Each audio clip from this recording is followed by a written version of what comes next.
Para celebrar los 10 años de la cátedra y las 500.000 visualizaciones de nuestro canal YouTube, hemos preguntado a referentes de nuestra cultura jurídica qué cambios necesita la enseñanza del derecho. Sou Paulo de Sousa Mendes, sou professor associado da Faculdade de Direito da Universidade de Lisboa, onde dou aulas desde há bastantes anos, designadamente desde 1981, e dedico-me sobretudo ao direito penal, ao direito processual penal, ao direito probatório. São estas as áreas de interesse, embora também haja secundariamente outras áreas de interesse, como o direito da concorrência ou o direito regulatório em geral. Essa é a minha especialidade. Eu creio que com os anos que já levo de ensino do direito em Portugal e conhecendo também a forma de ensinar o direito em faculdades de direito de outros países, tem que mudar o ensino do direito. Aliás, tem vindo a mudar paulatinamente.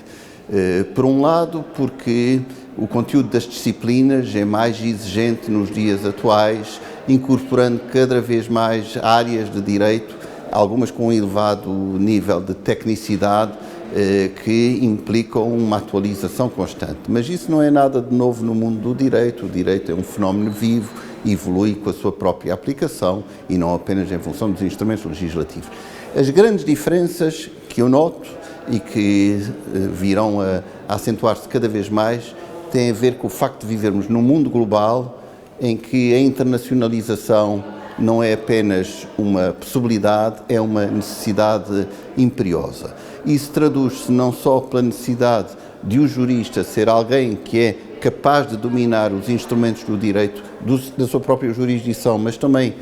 no exterior, como também tem a ver com o aumento da procura por parte de estudantes estrangeiros das faculdades em todo o mundo e em particular das faculdades europeias e já agora falando da minha própria faculdade, no meu próprio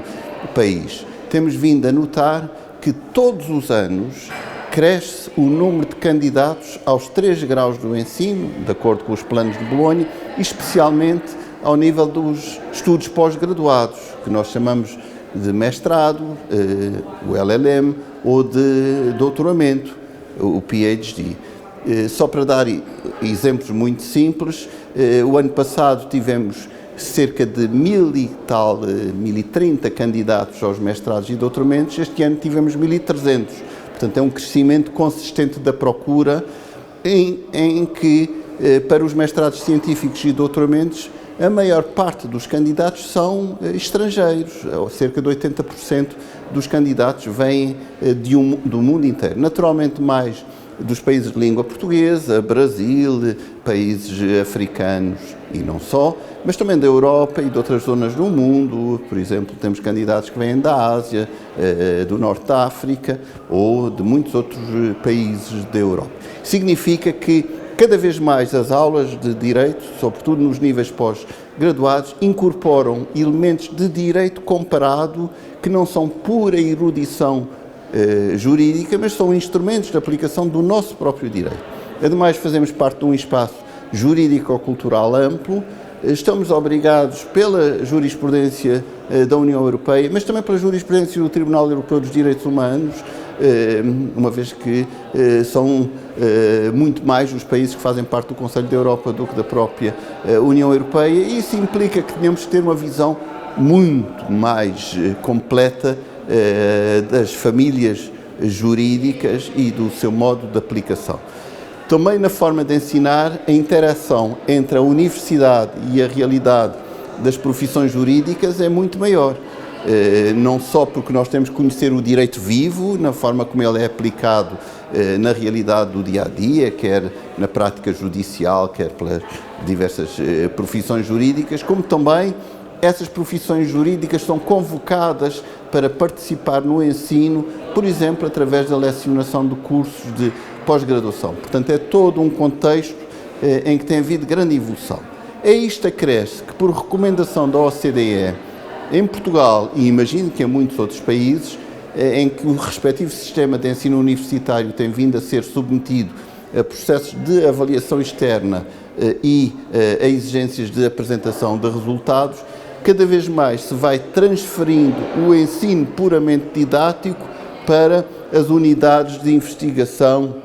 e desenvolvimento. Assim é que, na generalidade das universidades portuguesas, incluindo as faculdades de Direito dessas universidades, se criaram centros de investigação científica sujeitos a um processo de acreditação pela Fundação para a Ciência e Tecnologia e a um processo de avaliação por painéis de especialistas externos que obriga não só a controlar os resultados da produção científica dos seus próprios investigadores, mas a reorientar os cursos de pós-graduação para estes centros de investigação. São modelos universais, não apenas típicos das ciências humanas, aliás, mais próprios das ciências duras, mas que têm vindo a fazer o seu caminho também nesta área. E, portanto, desse ponto de vista, digamos que há uma evolução consistente que tende a aumentar na sua velocidade, mas que, no fundo, é a confirmação de uma rota que já se vem estabelecendo em Portugal. Bom, Portugal beneficia da sua conjuntura favorável, mas também, provavelmente, da qualidade das suas instituições de ensino. Há muitos rankings internacionais, os rankings valem o que valem. Por exemplo, a Faculdade de Direito da Universidade de Lisboa está incluída na Universidade de Lisboa, resultou da fusão da técnica com a clássica em 2013, e em alguns dos principais rankings internacionais, por exemplo, o ranking de Xangai, está situado entre o 100º e os 200 melhores classificados ao nível mundial. Vale o que vale, há outros rankings, há muito boas universidades em Portugal, sobretudo as públicas e as católicas, que não são privadas, são concordatárias, e outras haverá,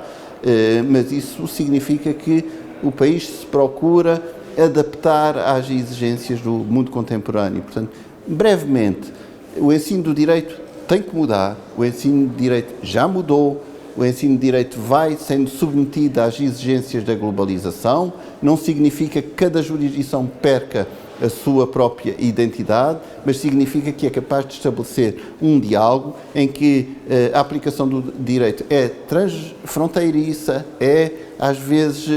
global, e mesmo quando não é global, tem que incorporar elementos de extraneidade que são essenciais à formação do bom jurista. Claro que o bom jurista não é apenas um técnico do direito, é também alguém que tem formação nos princípios fundamentais do Estado de Direito democrático e liberal, que sabe respeitar as liberdades essenciais dos cidadãos e que, portanto, também tem esta formação global, que tem uma componente, se quisermos, ético-jurídica essencial por detrás dos valores do ensino do direito. E, em resumo, seria assim que nós nos adaptamos hoje, em Portugal, em Espanha e noutros países europeus e extra-europeus, esta nova realidade muito exigente que é o ensino do direito e que anda associada à produção científica de elevada qualidade e controle pelos seus pares e também à realidade do direito em ação. Não é apenas o livro jurídico para académicos, feito por académicos, é o livro jurídico que atende aos dados empíricos da aplicação efetiva do direito.